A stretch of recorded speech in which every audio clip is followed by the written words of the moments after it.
IPL 2025 का मुकाबला number 28 खेला जाएगा राजस्थान रॉयल्स और रॉयल चैलेंजर्स बेंगलुरु के बीच में। यह मुकाबला पहली बार राजस्थान रॉयल्स अपने घर पर खेलेगी। यानी इससे पहले जो मुकाबले राजस्थान रॉयल्स खेल रही थी वो अपने सेकेंड होम ग्राउंड यानी गुवाहाटी में खेल रही थी। अब पहली बार इस सीजन अपने घर यानी जयपुर के सवाई मानसिंह स्टेडियम में लौट रही है राजस्थान रॉयल्स और ये मुकाबला खेला जाएगा रविवार 13 अप्रैल दोपहर 3:30 बजे से। इस वीडियो में आपको हम मैच के बारे में सब कुछ बताने जा रहे हैं, जैसे पिच का मिजाज कैसा रहने वाला है। अब चूंकि इस मैदान पर आईपीएल 2025 का पहला ही मुकाबला खेला जाना है तो लोगों को इस मैदान के बारे में उतना ज्यादा डिटेल में नहीं पता है कि भाई सवाई मानसिंह स्टेडियम की जो पिच है वो बल्लेबाजों को कितना मदद देती है, गेंदबाजों में तेज गेंदबाजों को कितनी मदद है, स्पिनर्स को कितनी मदद है, टॉस जीत कर क्या फैसला करना चाहिए, अब तक इस मैदान पर क्या कुछ हुआ है, तमाम चीजें हम आपको बताएंगे पिच रिपोर्ट में। पिच का मिजाज आपको बताएंगे, फिर उसके बाद बात करेंगे मौसम विभाग ने इस मुकाबले को लेकर क्या जानकारी शेयर करी है, वेदर रिपोर्ट में क्या जानकारी सामने आई है, मैच पर क्या बारिश के बादल मंडरा रहे हैं, संकट के बादल मंडरा रहे हैं। वेदर रिपोर्ट में हम आपको वो तमाम डिटेल्स बताने जा रहे हैं। उसके बाद बात करेंगे हेड टू हेड आंकड़ों की। दोनों ही टीमों के बीच जब जब भिड़ंत हुई है तब तब किसका पलड़ा भारी रहा है ये जानेंगे हम हेड टू हेड आंकड़ों में। दोनों ही टीमों का प्रदर्शन इस सीजन कैसा रहा है उस पर नजर डालेंगे। दोनों ही टीमें पॉइंट्स टेबल पर कहां इस वक्त स्टैंड कर रही है, किस नंबर पर पॉइंट्स टेबल पर मौजूद है वो देखेंगे और फिर वीडियो को एंड करेंगे हम प्लेइंग 11 के साथ। तो वीडियो को आप एंड तक जरूर देखिएगा। वीडियो पसंद आए तो इसे लाइक करके चैनल को सब्सक्राइब करना ना भूलें। बात करें मैच की तो ये मुकाबला नंबर 28 है, सवाई मानसिंह स्टेडियम जयपुर में ये मुकाबला खेला जाएगा। रविवार को डबल हेडर खेला जाएगा और दिन का ये मैच है 3:30 बजे। अप्रैल 13 रविवार 3:30 बजे से ये मुकाबला खेला जाएगा। अब बात करते हैं हम पिच के मिजाज की। पिच रिपोर्ट में क्या जानकारियां सामने आ रही है तो आपको बता दें जयपुर के सवाई मानसिंह स्टेडियम बल्लेबाजों को ज्यादा मदद देने के लिए जानी जाती है। अगर आप कंपेयर करेंगे बॉलर्स और बैट्समैन में तो फिर वहां पर आप देखेंगे कि बल्लेबाजों को थोड़ी ज्यादा मदद है, लेकिन ऐसा नहीं है कि गेंदबाजी में बिल्कुल मदद नहीं है। यहाँ पर आप एक बैलेंस्ड देख सकते हैं, मतलब बल्लेबाजी और गेंदबाजी में जो पिच से मदद है उसमें आपको थोड़ी बैलेंस दिखाई देगी। गेंदबाजों को मदद है शुरुआती मैचेस, मतलब जब मैच शुरू होगा तब देखेंगे कि तेज गेंदबाजों को थोड़ी ज्यादा मदद मिल रही होगी। जैसे जैसे गेम आगे बढ़ेगा स्पिनर्स थोड़े हावी हो जाएंगे मुकाबले में, लेकिन पूरे मैच के दौरान बल्लेबाजों को गेंदबाजों की तुलना में थोड़ी ज्यादा मदद मिलने की पूरी उम्मीद है। ग्राफिक्स के माध्यम से देखते हैं जयपुर के सवाई मानसिंह स्टेडियम के पिच का मिजाज क्या है। ये पिच आमतौर पर बल्लेबाजों के लिए अनुकूल मानी जाती है, जहां रन बनाना अपेक्षाकृत आसान है। पिछले मैचों में यहाँ उच्च स्कोर देखे गए हैं जिससे वे प्रभावी हो सकते हैं। मैच के बीच के ओवरों में स्पिन गेंदबाज महत्वपूर्ण भूमिका निभा सकते हैं क्योंकि पिच समय के साथ धीमी हो सकती है जिससे स्पिनर्स को टर्न और नियंत्रण में मदद मिलती है। कुल मिलाकर सवाई मानसिंह स्टेडियम की पिच को काफी संतुलित खेल सतह के रूप में जाना जाता है जो बाहरी परिस्थितियों के आधार पर बल्लेबाजों और गेंदबाजों दोनों के लिए अनुकूल हो सकते हैं। यहाँ हाईएस्ट टीम स्कोर 217 रन दर्ज किया गया है जबकि सबसे कम स्कोर 59 रन है, जो पिच की परिवर्तनशीलता को दर्शाती है। ये दोनों स्कोर ये दर्शाते हैं कि पिच कुछ दिनों में हाई स्कोर के लिए अनुकूल हो सकती है, लेकिन अनुकूल परिस्थितियों में ये गेंदबाजों के पक्ष में भी तराजू को झुका सकती है। मैदान पर खेले गए 57 मुकाबले जो अब तक खेले गए उनमें 20 मैच पहले बल्लेबाजी करते हुए तो वहीं 37 मैचों में चेस करते हुए मुकाबले जीते गए हैं। तो यानी बात साफ है, टॉस जीतकर पहले गेंदबाजी करने का फैसला जो है वो बिल्कुल सही फैसला माना जाता है, आइडल फैसला माना जाता है, क्योंकि जब आप चेस कर रहे होते हैं तब ओस का एक फैक्टर देखने को मिलता है जिस वजह से बल्लेबाजी और आसान हो जाती है। अब चूंकि ये मुकाबला दिन वाला है तो इस मैच में ऐसा कुछ नहीं होने जा रहा है।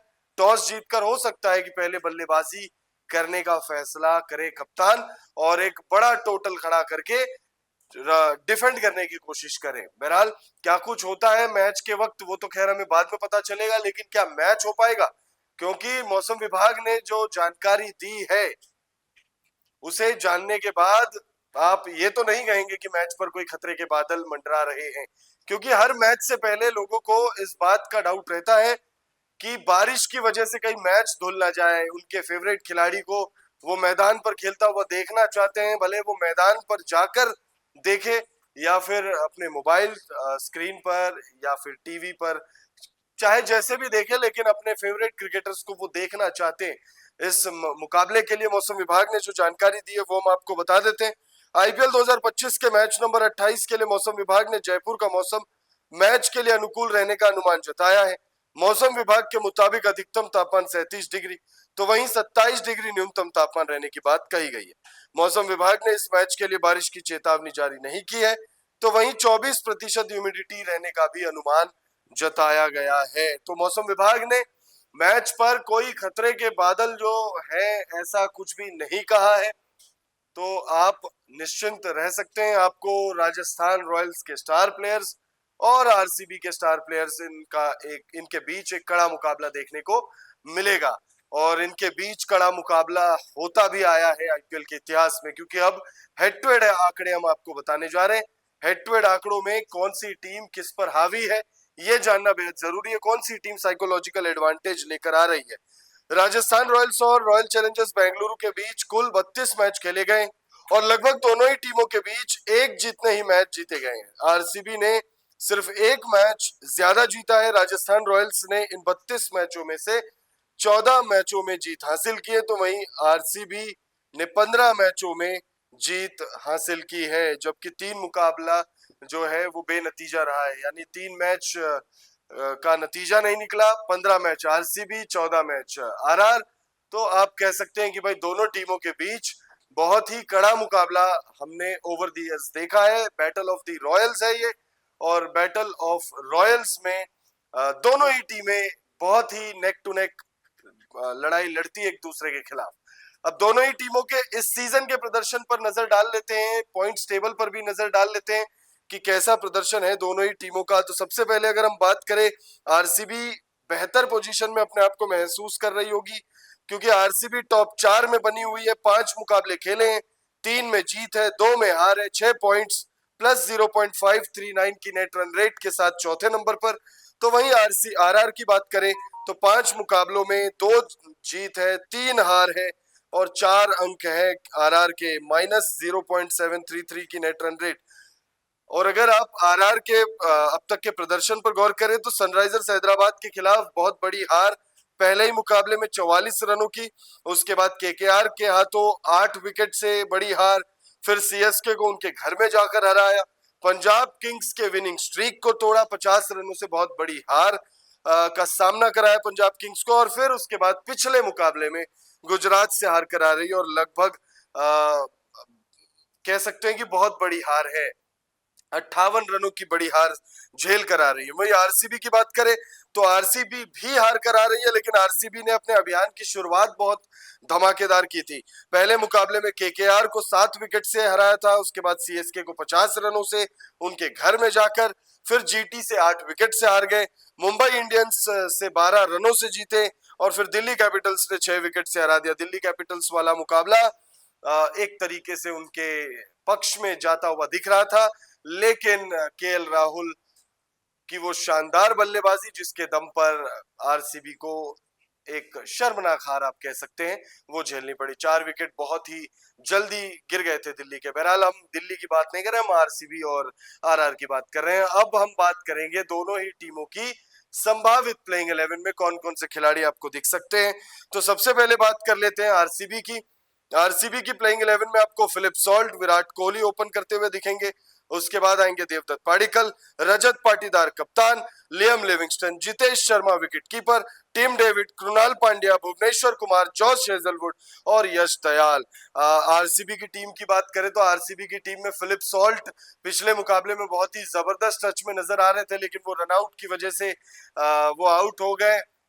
उसके बाद पूरी टीम कोलैप्स हो गई। विराट कोहली से अभी एक बड़ी पारी ड्यू है, कब आती है वो बड़ी पारी, ये देखना दिलचस्प होगा। देवदत्त पाडिक्कल अभी टच में नजर नहीं आ रहे हैं, पिछले मुकाबले में भी बहुत ही ज्यादा सस्ते में निपट गए थे। रजत पाटीदार बल्लेबाजों में रजत पाटीदार अच्छी बल्लेबाजी कर रहे हैं, कंसिस्टेंटली बल्लेबाजी कर रहे हैं। गेंदबाजों में अगर आप देखें तो भुवनेश्वर कुमार है, जॉश हेजलवुड है, यश दयाल है, तीनों ही स्पीडस्टर्स अच्छी गेंदबाजी कर रहे हैं। कृणाल पांड्या भी गेंदबाजी में अच्छा कर रहे हैं, लेकिन बल्लेबाजी में अभी तक उन्होंने ऐसा कुछ कमाल नहीं किया है। राजस्थान की पॉसिबल प्लेइंग 11 में यशस्वी जायसवाल और संजू सैमसन आपको ओपन करते हुए दिखेंगे।